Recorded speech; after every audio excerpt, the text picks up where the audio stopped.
The Niagara Pumphouse Visual Arts Centre is proud to present Spirits of the West, a celebration of West Coast culture by Robert Herman.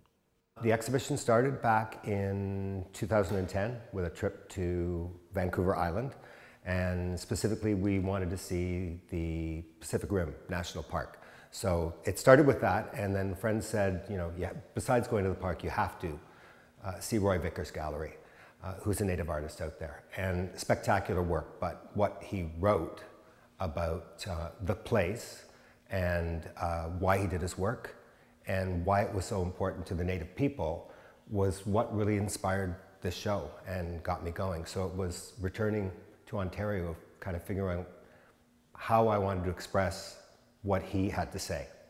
The native exhibit features 17 new pieces and consists of acrylic paintings, pencil crayons, and graphite drawings. The pencil is easy because that's a particular medium that I love. The acrylic painting I find very difficult and have never really liked it myself. So it was sort of a way of forcing myself to learn it.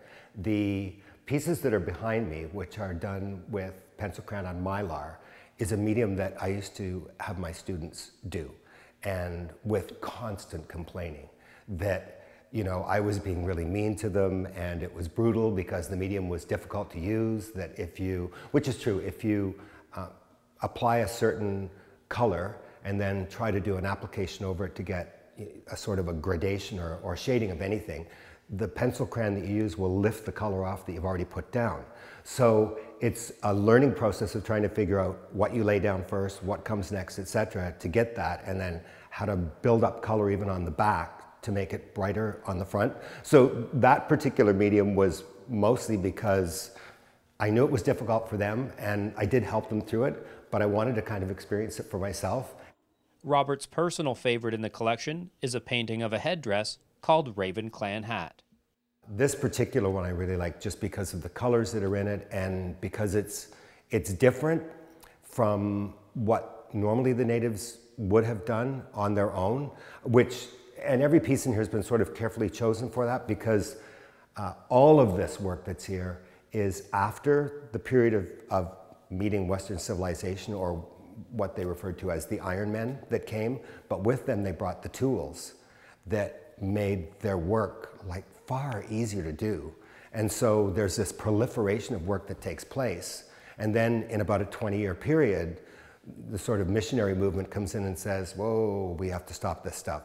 So yeah, this particular one I really like because it shows that influence of Western civilization on them in the early beginnings. And finally, what does it mean to have your Spirits of the West collection on display here at the Niagara Pumphouse?